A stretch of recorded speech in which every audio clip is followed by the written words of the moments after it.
નમસ્તે મિત્રો, કેમ છો? બધા મજામાં છો ને? આજે આપણે જનરલ નોલેજ માટેના 15 જેટલા પ્રશ્નો જોઈશું. બરાબર છે. આપણું ઇન્સ્ટાગ્રામ પેજ છે જીપીએસસી પ્રિપરેશન 09 અને આપણી યુટ્યુબ ચેનલનું નામ છે લાઈવ સ્ટડી 05 અને સબસ્ક્રાઈબ કરી દેજો. બરાબર, તમારા મિત્રોને પણ શેર કરો અને આના વિડીયોને લાઈક કરી દેજો. ચાલો તો આપણે શરૂઆત કરીએ. પ્રશ્ન નંબર 1, ભારતનું નાગરિકતા મેળવવાની કેટલી રીતો છે? ઓપ્શન એ છે 1, બી 2, સી 3, ડી 4.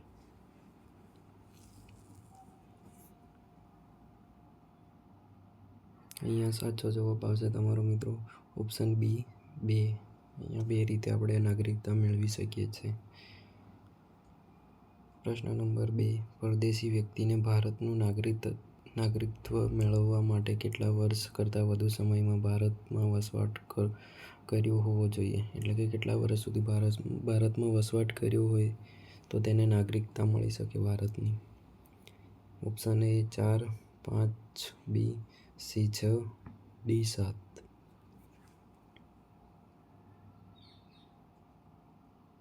અહીંયા તમારો સાચો જવાબ આવે છે ઓપ્શન બી 5. 5 વર્ષ સુધી તે ભારતમાં વસવાટ કર્યો હોય તેના પછી તે ભારતનો નાગરિક બની શકે છે.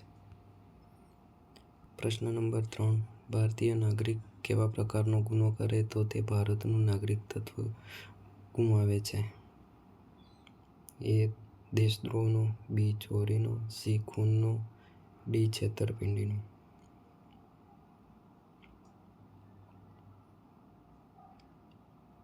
અહીંયા સાચો જવાબ આવે છે ઓપ્શન એ દેશદ્રોહનો. કોઈ બી વ્યક્તિ દેશદ્રોહને લગતો કોઈ ગુનો કરે ને તો તે નાગરિકતા ગુમાવે છે. પ્રશ્ન નંબર 4, ભારતના લોકોને કેટલી નાગરિકતા મળેલી છે? એ 1, બી 2, સી 3, ડી 4.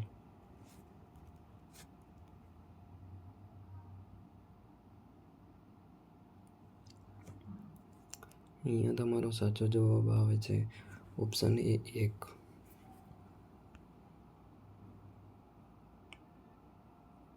પ્રશ્ન નંબર 5, કેવા નાગરિક દેશને હાનિ થાય તેવું કોઈ કામ કરતો નહીં?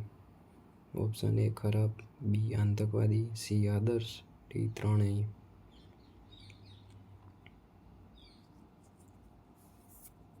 અહીંયા તમારો સાચો જવાબ આવશે ઓપ્શન સી આદર્શ વ્યક્તિ. જે આદર્શ વ્યક્તિ હોય એ આપણા દેશને કોઈ હાનિ થાય એવું કંઈ કામ કરતો નથી. મિત્રો, ફરી એકવાર કહું છું, આપણી ચેનલને સબસ્ક્રાઈબ કરી દેજો જો ના કરી હોય તો. પ્રશ્ન નંબર 6, આપણા સંપર્કમાં આવનારી પ્રથમ સામાજિક સંસ્થા કઈ છે? એ શાળા, બી પાડોશ, સી કુટુંબ, ડી ગામ.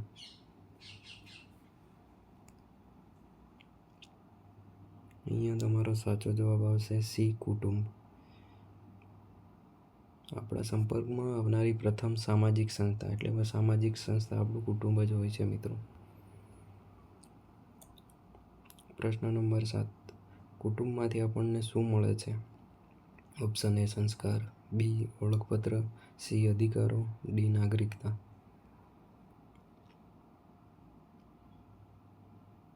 અહીંયા સાચો જવાબ આવશે ઓપ્શન એ સંસ્કાર.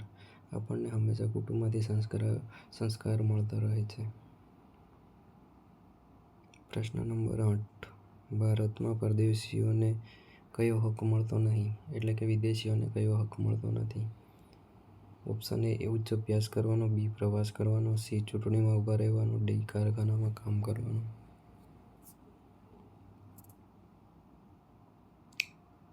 અહીંયા સાચો જવાબ આવશે ઓપ્શન સી ચૂંટણીમાં ઊભા રહેવાનો. અહીંયા બી આન્સર કેમ સાચો છે? ઓપ્શન સી આવશે મિત્રો. અહીંયા થોડું ટાઈપિંગમાં આવી ગયું છે.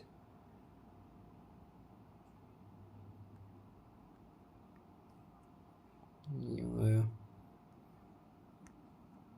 પીપીટી બનાવવામાં થોડી ભૂલ થઈ ગઈ છે, માફ કરજો. ઓપ્શન સી આવશે. પ્રશ્ન નંબર 9, જે દેશમાં વસતો હોય અને તે દેશના હકો ભોગવતો હોય તેમજ ફરજો અદા કરતો હોય તો તેને શું કહેવાય? એ પરદેશનો નાગરિક, બી તે દેશનો નાગરિક, સી ગામનો નાગરિક, ડી એકેય નહીં. એટલે કે જે દેશમાં વસવાટ કરતો હોય તે દેશનો જે કંઈ હકો મળ્યા છે તે ભોગવતો હોય તેમજ તેની ફરજો અદા કરતો હોય તેને શું કહેવાય? તો અહીંયા આવશે ઓપ્શન બી તે દેશનો નાગરિક.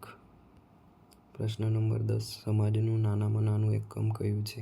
એ શાળા, બી ગામ, સી તાલુકો, ડી કુટુંબ. અહીંયા તમારો સાચો જવાબ આવશે ડી કુટુંબ. મિત્રો, ફરી એકવાર જે કોઈએ સબસ્ક્રાઈબ ના કરી હોય તો ચેનલને સબસ્ક્રાઈબ કરી દેજો પ્લીઝ. પ્રશ્ન નંબર 11. ભારતના નાગરિકને કેટલા વર્ષની ઉંમરે મતદાન કરવાનો અધિકાર છે? ઓપ્શન એ 15 કે તેથી વધુ વર્ષ, બી 16 કે તેથી વધુ વર્ષ, સી 17 કે તેથી વધુ વર્ષ, ડી 18 કે તેથી વધુ વર્ષ.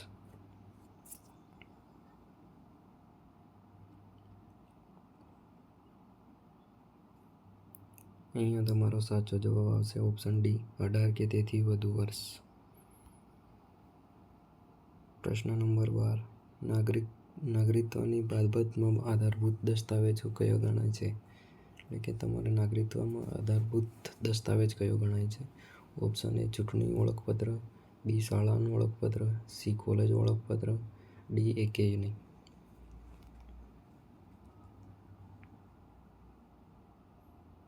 અહીંયા તમારો સાચો જવાબ આવશે ઓપ્શન એ ચૂંટણી ઓળખપત્ર, એટલે કે ચૂંટણી કાર્ડ હોય છે ને આપણા જોડે. પ્રશ્ન નંબર 13. સમાજ અંગેનું સૌથી પહેલું જ્ઞાન આપણને કઈ સંસ્થામાંથી મળે છે? એ ગામ, બી શાળા, સી કુટુંબ, ડી કોલેજ. અહીંયા સાચો જવાબ આવશે તમારો સી કુટુંબ. કુટુંબમાંથી આપણને સમાજ અંગેનું જ્ઞાન મળે છે. પ્રશ્ન નંબર 14. કોર્નવોલિયસ ગવર્નર જનરલ હતો ત્યારે ભારતમાં શું દાખલ કરવામાં આવ્યું હતું? એ રૈયતવારી પદ્ધતિ, બી કાયમી મહેસૂલ બંધી, સી મહેસૂલ પદ્ધતિ, ડી કાયમી જમાબંધી. અહીંયા તમારો સાચો જવાબ આવશે ઓપ્શન ડી કાયમી જમાબંધી. પ્રશ્ન નંબર 15. બિરસા મુંડા પર કયો આરોપ મૂકીને તેમની ધરપકડ કરવામાં આવી હતી? એ ઉશ્કેરણી કરવાનો, બી લૂંટફાટનો, સી રાજકીય વહીવટને અડચણરૂપ બનવાનો, ડી ચોરીનો. અહીંયા તમારો સાચો જવાબ આવશે સી રાજકીય વહીવટને અડચણરૂપ બનવો. મિત્રો, તમારો ખૂબ ખૂબ આભાર. આપણી ઇન્સ્ટાગ્રામ પેજ છે જીપીએસસી પ્રિપરેશન 09, એને ફોલો કરી લેજો. અને હજી કોઈક મિત્રોએ આપણી ચેનલને સબસ્ક્રાઈબ ના કરી હોય તો કરી દેજો, જેથી કરીને નવા નવા વિડીયો મૂકવામાં આવશે તો સૌથી પહેલાં તમારા સુધી પહોંચી જશે. ફરી તમામ મિત્રોનો ખૂબ ખૂબ આભાર. જય હિન્દ.